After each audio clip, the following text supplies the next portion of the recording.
Derrick Credito, welcome back to the podcast. It's good to see you, buddy. How you been? Been well. How you been, Will? Great to be back with you here on this podcast. Always a pleasure to be here. Yeah, man, I'm doing good. I just wrapped up a rehearsal for a gig I have next weekend. Um, just met a new drummer, and he's came in, learned all the stuff, did a great job. You know how it is with band members, man. It's like the week before the gig, and you're doing your first practice. You're like, how's this gonna go? Well, when you've been doing it this long, hopefully it's going to go okay because I think that you become more and more resilient and musically capable. You know, the older we get, the more skills we have. And so, if ever there was a time in my life where I think I could pull off a great gig with like a week of band practice, I think that would be now. At this point, yeah, knowing what I know now, I can't say that I would have always done that, but Yeah, I mean, you've gigged out enough to like know, like if you're out there playing and the band quite isn't quite like as a unit, like sometimes it can feel a little, it's kind of like, all right, guys, come on, let's pull this together. But yeah, luckily he came in, he knocked it out of the park, sounded great, did the best he could do with having to learn a bunch of my songs on the fly. But I know that you mentioned that you've got a band going and you guys have been writing together. How's that going? yeah, I think it's going really well. I mean, we got together as a band when the album Irreverent Soul dropped a little over a year ago, and it was around that time where we were becoming a band, but we recorded the album as just a trio. So then we had four and sometimes five guys, including guitarist Paris and drummer Jeremy. And we're sometimes joined by our producer, Christian Alfonso, as well. So usually we play as a four piece, and it's been going well because I think we've come up with new material as a band. I just got the first copyright certificate that has all five of our names and birthday or birth years. And it's just a really cool thing to be doing something as a band. Like I feel like it really just I feel like with this band, I feel like we can really just that nothing can go wrong. That even if we have a gig where things don't go as well as they could have for some reason or another, that we still had a great gig. And and so I feel like every day is a good day with those guys. And so I hope we can keep this going on for many years to come. That's awesome, man. I know that the last time we spoke was right around the time the album was dropping. We talked a good bit about it. How's the rollout been of the album? Well, last year was a pretty interesting rollout because I had a completely different sort of energy last year. I guess every year from one year to the next, I feel like there's like a big shift in my energy and not necessarily a good or a bad thing, but just something different. And in 2025, um, when dropping Irreverent Soul, I was really ambitious and wanted to play out as much as I can. And of course, this was on a statewide or a regional basis, going you know, um, from Havre de Grace to Washington, D.C., and maybe everywhere in between. And the rollout was kind of rocky, It was like we were kind of figuring out who we were as a band, and we were just simply playing in support of the record. And I feel like after that, once that kind of winded down, we were getting together to write music together. And I feel like that's when we really started making a stride, collectively together as a four to five piece. We have hopefully a follow-up album that'll be rolled out within the next couple of years, like year or two. And if there's like 10 steps to take on that album, we've already taken one of those steps. And so we basically got one really good song recorded and just nine more to go. And then we'll have the first Credito album as a band, not just me or the trio, but we're looking at a five piece for whatever album comes after this one. Nice. That doesn't sound too dissimilar to kind of what Brad did with Schizocalypso, where he kind of did. I think the first like few things were just him, but then as he started to put the band together, it became more of like a band effort. And it's cool that you guys are kind of coming together. Like, obviously, like I've done it where you have, I bring the songs to, I bring the band in to like learn my songs, but then like as I go on, like when I'm going into the studio, I'm like, hey, like, come write some guitar parts on this, or come, lay down some bass and stuff. That way everybody kind of feels like more a part of the thing, even though it says Will Sims, it's almost more of like a band experience. But it's really cool, man. How many songs you guys got going right now with the new album? Well, the new album has, I've written about a good 10 songs already, maybe nine, and one of which has already been recorded and appears on a compilation record. This is a compilation album called Raise Your Voice, Songs of Resistance from the Nation's Capital. And our latest song, It Could Have Been a Woman, appears on that compilation, along with many other artists that you might know from this area, including Rob Hinkle is on a song here, Aaron Nice. Mitchell, David Chambers, David Weaver, my friend David Weaver, among many others. Black Sevens, who my guitarist Paris plays guitar with, they have a song on here as well. Ray Weaver, Kim Eaton, who is the producer behind this album. So many familiar names there in the DC scene, and so that's sort of like our latest output. And I guess you could say that with maybe I don't know. I think I got like eight songs that are ready to record right now, but the thing is, um, I want to give a little bit more than I did on the last record. The last record was an eight song album, and so I'm just like wanting to do maybe at least nine and maybe 10 for this one. So we're shooting for 10. Nice. I've been kind of in a similar thing with mine. Like I think my first one had like six individual songs and like another version of one of the songs, and then like each one's like then I had seven, then I had eight, and then nine. So yeah, like I'm always like pushing it a little harder each time to see what I come up with. But yeah, man, the new song is "It Could Have Been a Woman." I heard it. I've heard it. It sounds great, man. Tell me about the song. Well, this is a song that I kind of wrote pretty organically and effortlessly, coming up with like lyrics. I'll tell you the whole story. I'll spill my guts. How's that? Yeah, lay it on me. Well, last summer, there was an initial bombing that took place, an exchange of bombs that happened between the US and Iran. And at the time when that happened, I just had a very terrible feeling about it. And I'm not trying to get political, but I had a very terrible feeling about it, just thinking like this is not good. And this is something that a woman president would not have done. Like it's hard to imagine a woman president, using bombs against another country, especially unprovoked. And so that's what I was worried about. And that song just flowed out of me because I was thinking about like what it would be like if if there really was like a serious nuclear event where the whole world was going to be destroyed, and um, I would just take my guitar and sit out on my front yard and sing "It Could Have Been a Woman, It Could Have Been a Woman." And that idea came to me that if the world were going to come to an end, I would just shout that at the sky and just play that at the sky. And so when I wrote this song, I wrote this with an inspiration. I was inspired by Kamala Harris and her run for the presidency in 2024, but I realized that there was another layer to that song that I was also, and this is kind of on a personal note, but I was also writing it for my mom. Like any line that I sung in that song, I thought about my mom and thought this could be about her as well, and about maybe my life in my family. It was sort of like it struck me on a couple different levels. So it wasn't just the politics. It wasn't just about the president. It was about a very personal thing.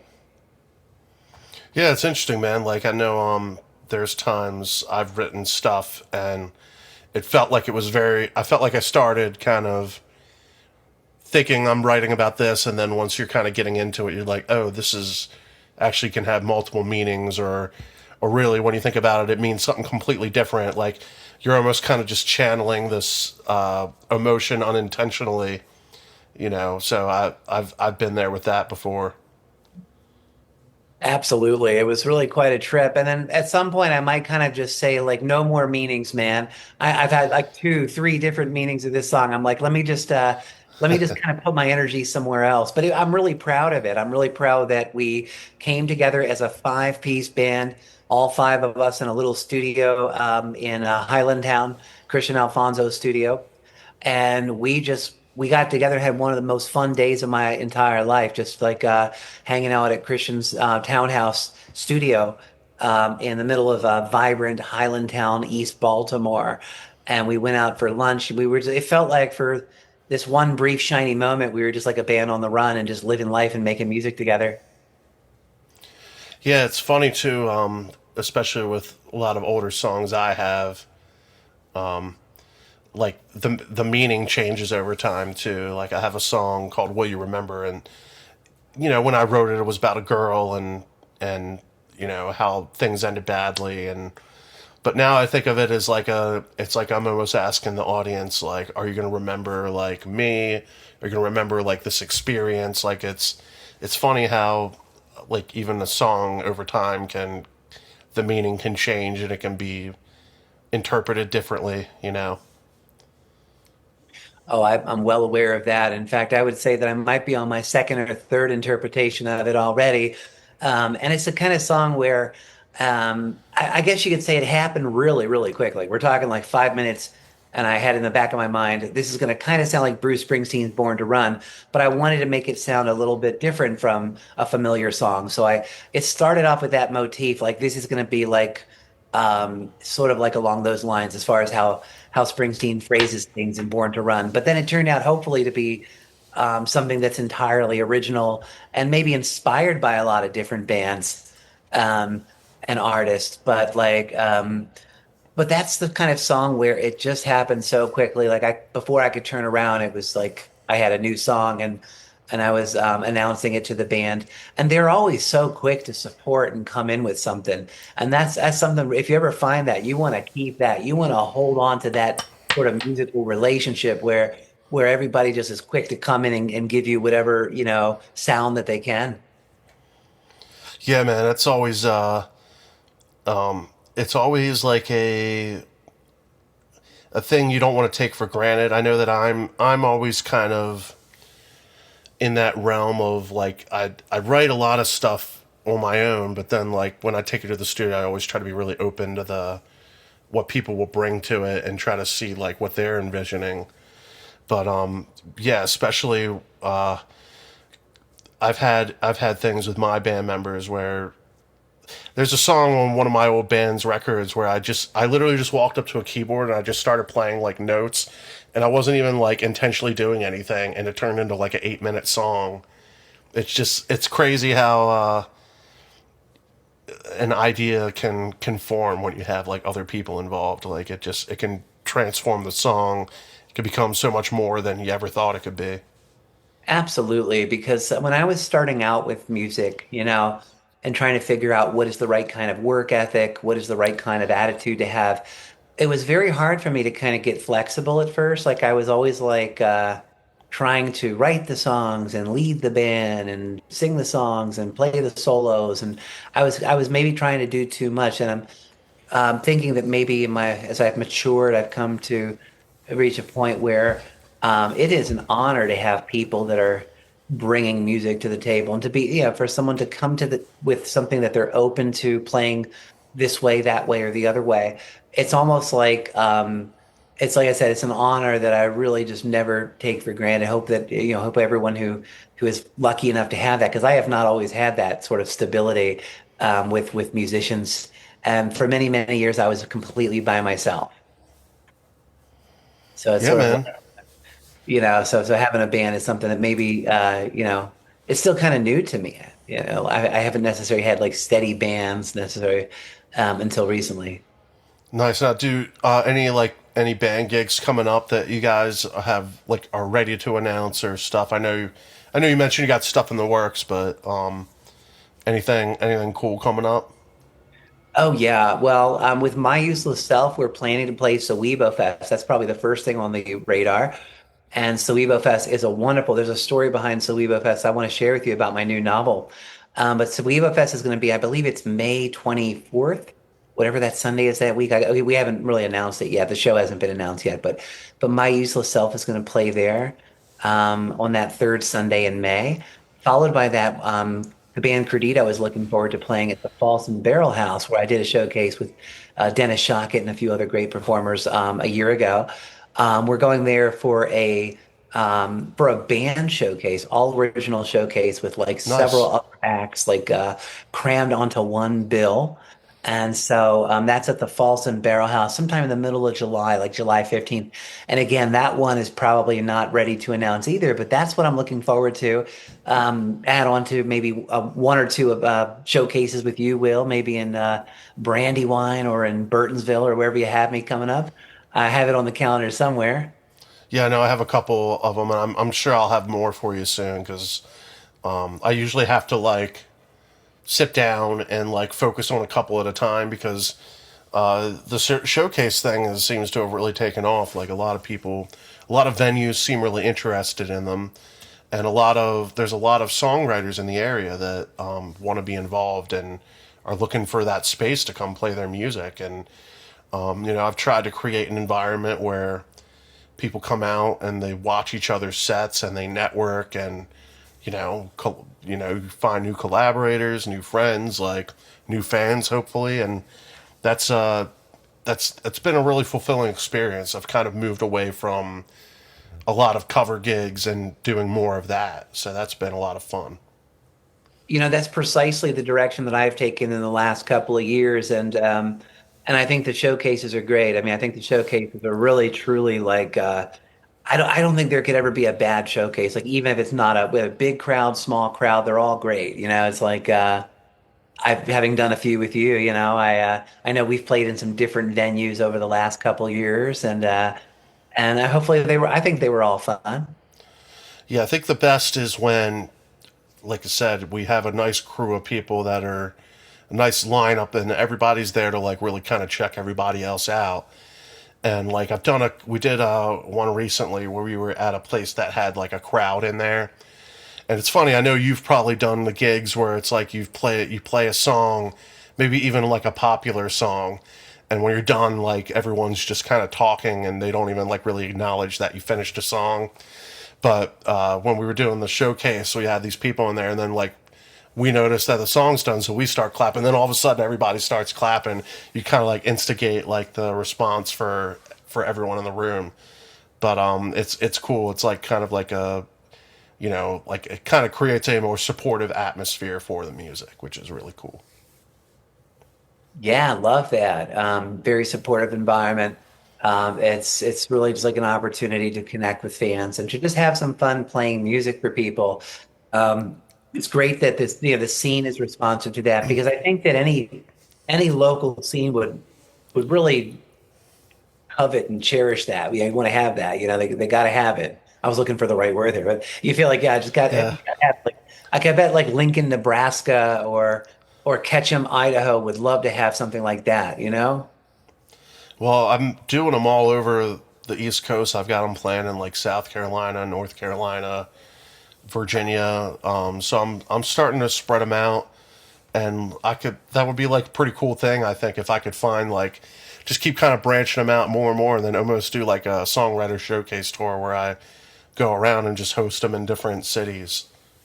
Or you could even go for a record. Get this. Imagine if you got enough of them going, like in every single state, including Hawaii and Alaska, that you had to plan 50 showcases in 50 days. Now, Donovan Frankenreiter, one of my favorite singer-songwriters from Hawaii and California, he actually set that record where he's an acoustic based sort of surf rock guy, and he toured with his band all 50 states, at least one gig per state. Um, and so I guess if you were to do singer-songwriter showcases, it wouldn't be like a gig where it's all Will Sims, but it would be like a gig where you're actually platforming other musicians. And I think you could perhaps set a similar record if you put your mind to it. You can do anything. And Yeah, you could set a similar record as Donovan Frankenreiter, and that would really get you some cool kudos, I bet. I wonder how quickly he did it, like over his time. Like I wonder if I did mine, like because there's some states like you're only going to get that one state in a day. Like Texas is a pretty big state, California is a pretty big state, but like you could hit like Delaware, Maryland in a day, and then maybe do like West Virginia, Virginia. Like if you plotted it, you could almost like how quickly can you hit all 50 states in the shortest time frame? Oh, And that's crazy. Yeah. I wonder like if I hit up like venues and like this is what I'm trying to do, they'd be like, oh, and then it's like they're part of like something that could be like a pretty. You could almost make it like a viral sensation if you It, market it well enough. it's it's absolutely potential to have a viral sensation. And I like your thinking because you could probably hit up like several New England states or mid-Atlantic states within a day, and you could save yourself, save yourself from some of the day. Then you have more days to get to Alaska, right? Yeah. So that would be super cool. You might even be able to do like North Dakota and South Dakota in a single day, possibly. So you never know. But I really like this idea, and I think you should maybe. I know you're a great planner. I know you got a big tour coming up, and so I know that you could pull this off. If anybody could pull this off, it's Will Sims. Well, it's a good idea. Like you definitely, that's definitely a challenge. That's interesting. I'm always looking for like fun little things that you can kind of like that people can get behind, and I think that's a pretty cool idea. So Yeah, and I'll be not to minimize what Frankenreiter did, but Frankenreiter what it did was like totally amazing. It's in the Guinness Book of World Records. What you would be doing would be different from playing a show. You're lifting a lot of supporting acts up, I guess, and so it becomes like this sort of this thing where a lot of people are involved in it, perhaps more than a typical tour. yeah, cool, man. The challenge accepted. I'll be happy to be one of the players in that challenge if you decide to have one of the showcases close to me. Or Absolutely. I might travel to you. I might even be willing to cross the Chesapeake Bay for you once again, as I did at that last gig over there in Perryville. Yeah, that's right. That was what area do you live in again? I reside in Columbia, right in between Baltimore and Washington, so Okay, yeah. that was You a got to good shoot. hour and a half. Cool. Well, since the last time we spoke, you've announced another book's coming. Yes, there's a story behind how that book sort of manifested, and it begins with last year's Sawebo Fest. I wasn't planning on writing a book at that time. Like I didn't have like a plot sketched out, but I was walking around with Scott Homebrew, beloved Baltimore photographer, and we were just walking around Saweba Fest where my usual self was playing that day, and I bought a notebook from this little table. It seemed pretty like a mystical table that had all kinds of different trinkets, and the notebook was really I don't know, it just kind of captured my inspiration, and I was able to sort of sketch out a book. And by the middle of the summer, I was sitting down. I think like early July. I was putting chapters in, and now I have this is an advanced reader copy, um, not yet for sale, but so this is the book, and this is Lost in the Surf, and it was my first book, The Year of the Tsunami, which I have here as well. The Year of the Tsunami took 4 years to write this book from conception to completion. And with Lost in the Surf, it's like 9 months, and it's already a book. I guess because I got some experience with book publishing with my first book. Maybe I kind of just I'm a quick learner, maybe, but I'm very proud to have finished this book well inside of a year, and we're now just getting the final edits done, and we're excited to release this on May the 12th, and then when Sawebo happens, May the 20th or 24th in May, I'll have a brand new book, hot off the press, ready to peddle there, and I'll say, hey, this is the book that it can be traced back to last year's Sawebo Fest, and now it's a freaking book. So yeah, so that's how that happened. It was just a very quick, writing a book in a year. I think for me is pretty quick, but overall, I guess it's here, and I'm grateful for that.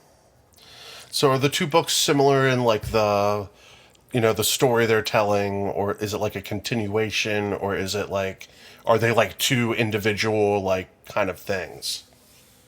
Well, they're connected, but they're separated by 20 years. I got the idea by reading a Margaret Atwood book called The Testaments, which is the lesser known sequel to the better known The Handmaid's Tale. And I hadn't read, I got to Testaments a bit later, And when I looked at the back cover initially, I was like, wow, this is 15 years in the future. I said, I can do 20 years. So I had always struggled with Tsunami, with like how do you pick up the pieces after a tsunami? And so what I did was I set it 20 years later, but there's still a deep connection to the first one because the main character, Wes, is still kind of traumatized by the tsunami and is dealing with it 20 years later. He is now a father to a 19-year-old, and they kind of they didn't see each other till 19 years later. So it was sort of an atypical family dynamic there. But there is a connection between the two books. It's just that one doesn't pick up where the other left off, but there's like plenty of I do these little backstories and flashbacks in between some of the chapters. So there's hopefully a clear connection. But that being said, if you've never read the first book, I think you could still read the second book without being lost. Nice. Cool, man. That's awesome. That's always it's always cool when you're kind of branching out, trying like doing other creative ventures. I've kind of gotten into like video creation, video editing, videography. Sorry, is the word I'm looking for. I like doing that, in addition to songwriting and stuff. And it's, like I could easily see myself like creating, a lot of different stuff in that realm. But the idea of writing a book sounds really interesting and like a really fun challenge. When you were writing the first one, did it kind of was it kind of a thing that kind of pieced together over time, or was it like something you said, "Hey, I'm going to set out and do this"? Were you kind of doing it subconsciously, like a piece by piece? It was there was an arc in the first one. I decided I want to write a book that goes from Thailand to New Zealand, and then to Amsterdam, and then back to Thailand again. And you might say that I spent the better part of 2 to 4 years filling in those gaps. It's 1 year, but it's a story of like, a character um, who just kind of, I don't want to say meanders, but he's trying to find his way. So it's sort of like a coming of age story. But I guess you could say that it was my first book, and it was a learning experience. And it took a long time for me to write it because I think it was just a more complex subject matter. My new book, Lost in the Surf, is simply about a guy in his mid 40s, no children, never married. He runs into an ex-lover and finds out that he has a 19-year-old son, and so and then they go from Amsterdam to L.A. where Wes's son, whose name is Zen, aspires to become a surfer. So that's where we got Lost in the Surf from. Nice. That's awesome, man. I know the other thing I think about too, in terms of creative stuff is like I know last year I was having a lot of like issues with my voice. I was struggling to sing at a lot of gigs, and it had just so happened that I bought a camera, and it kind of felt like another creative outlet because I don't think about it. I try not to think about it, but I wonder, like, if I lost my voice, like, what would I do? And sometimes having another creative outlet feels like a safety net almost. So I don't know if you feel that way about, being able to write a book, or even like having the music, being able to write music is like another avenue aside from the book. But I know that you've done like a lot of you've done like those like 3 hour gigs, right? Where you're playing covers and stuff, right? Oh, absolutely, I have. I spent a lot of, I'd say 2022 to 23, 24, but less and less after, in recent years.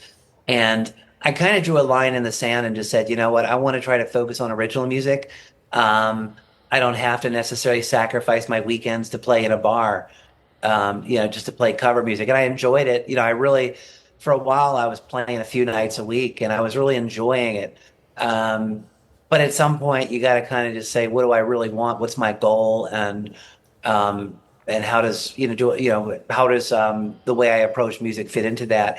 And so I kind of just revised the way I approach music. And instead of playing bar gigs, I try to focus on songwriter events and, being a part of the Songwriters Association of Washington is It's another outlet that I have. So it's like, so I've kind of definitely, not kind of, but definitely have been identifying more with the singer songwriter slash original band guy. That's sort of like the role that I've taken on. Would I ever do a bar gig again? I mean, maybe, but I'm just not really seeking them out. Like if maybe if one of my friends, like I don't know, Dan Houts called me up and said, "Hey, I need somebody to cover for me at the Jayville Grill. Can you do it?" I might consider it, you know, but I don't really actively do gigs like that anymore. But had a great time doing them though.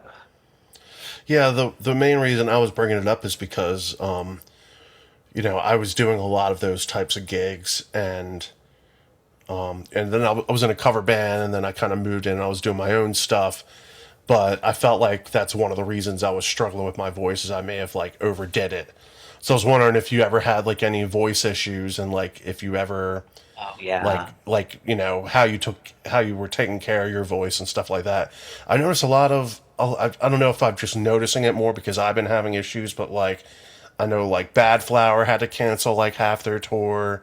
I know Linkin Park had to cancel a couple shows because of their singer was having problems, and I don't know, like it's a scary thought, like losing your voice. And like Absolutely. sometimes it's just you get sick, but then there's other time, like last year it felt like this long, this like extended like issue that I was having. And I got to so tell you, you're not alone, my friend, because I mean, Brad Cox tells me about he's experienced that from time to time.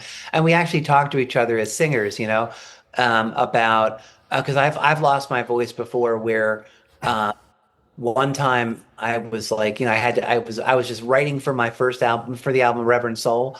And the songs were very intense and I was just really kind of just laying into them vocally.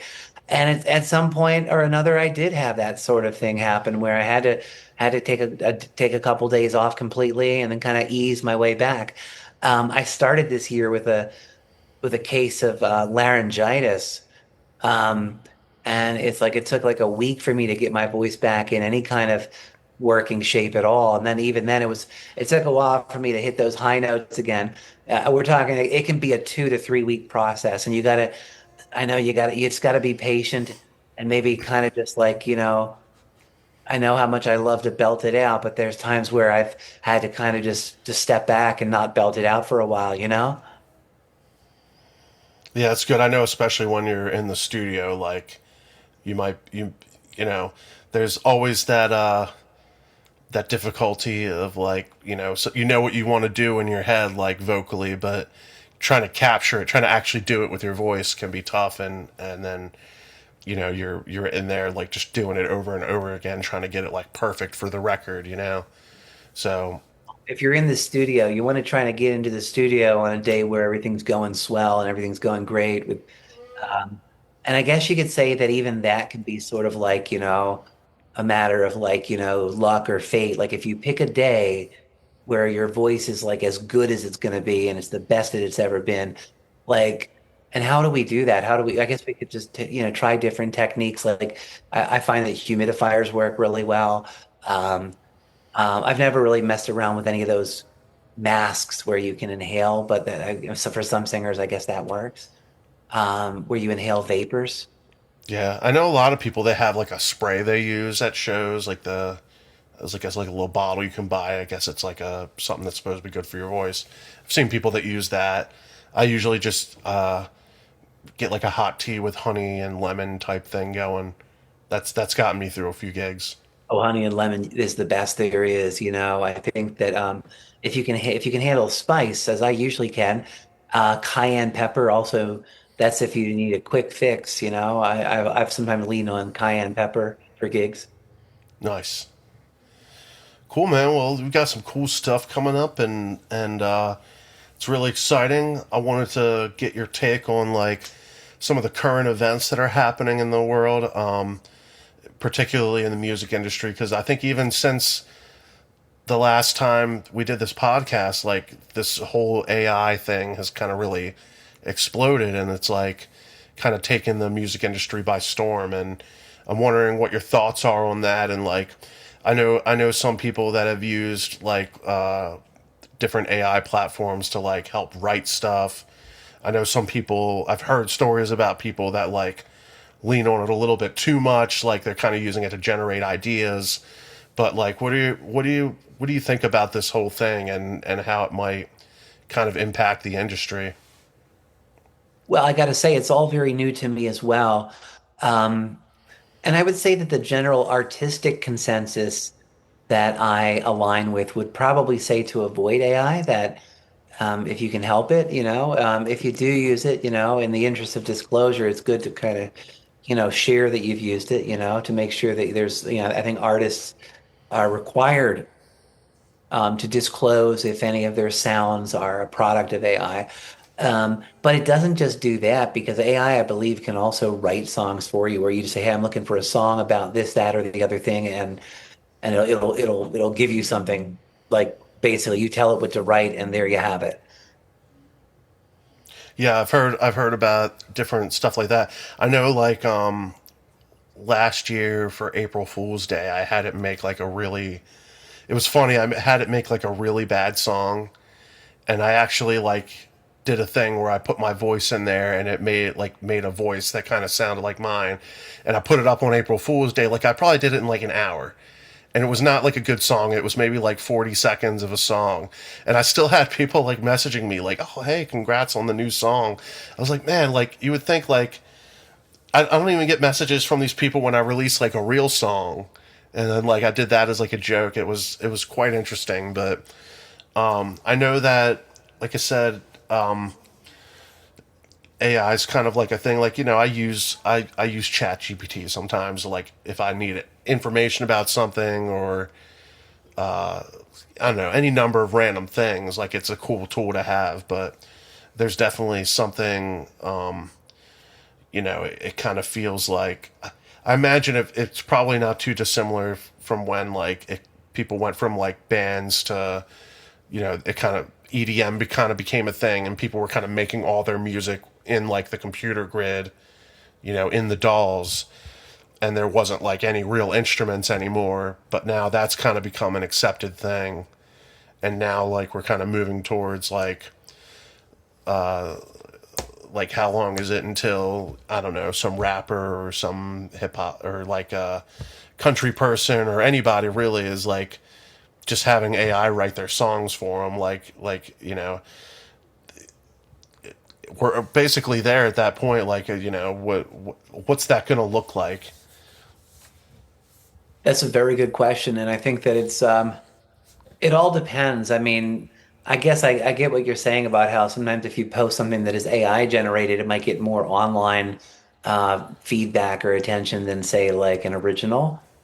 Um, and that's I guess that's unfortunate, but I would say that with AI, I don't want to just bury my head in the sand and say, "Oh, well, I guess, I guess this is just what we have to accept." But I want to try to continue to sort of just keep playing real instruments. I think that's all we can do, is just keep playing real instruments and creating something um, apart from AI or without AI.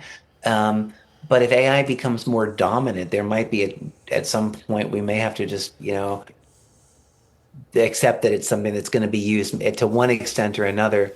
But there's nothing stopping artists from using AI if they choose to do it, and it might be a useful, helpful tool. It's not one that I've ever really ever, it's never really sustained my interest, but I know that it may have a value for someone else, and so more power to them. Yeah, I know like with my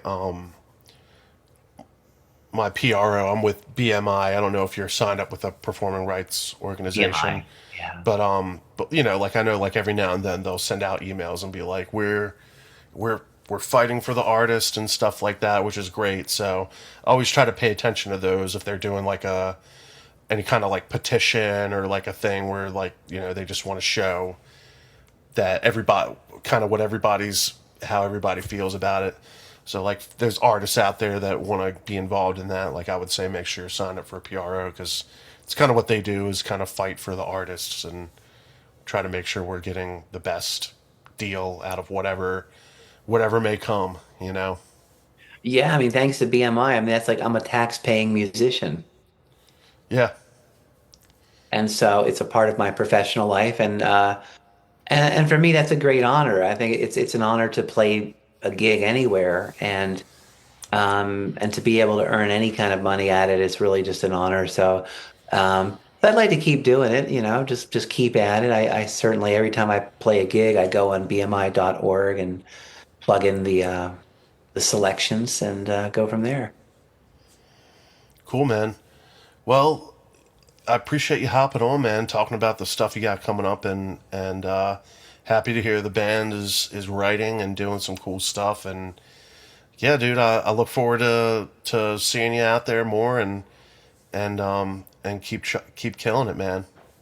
Yeah, man, we'll be out there soon enough. I guess just I guess my main focus right now is on the book, of course. I'm looking forward to a great launch in May. Couple of events planned in May around that, and so that's kind of taken over. Like I feel like writing a book is kind of a consuming process where, unfortunately, music has taken a bit of a backseat, but that doesn't mean that I haven't been playing because I've been, yeah, definitely kind of plucking the bass, pretty constantly and also playing more electric guitar than ever before too. So I'm kind of getting back into the electric, which I feel has more power than the acoustic. Yeah, that's awesome, man. I'm Well, sure thanks most for agree. yes, yeah. I love playing electric, especially when most of my gigs I'm on acoustic, and then it's like, all right, we got the band here, I got the drummer, let's bust out the electric. So I always try to lean more into that when I can. Definitely. Well, I hope we can share a stage somewhere. If not, the not just the upcoming songwriter showcase, singer-songwriter showcases, but I would love to play a gig with you again, similar to the one that we played in Baltimore's Arts District at the now defunct Crown.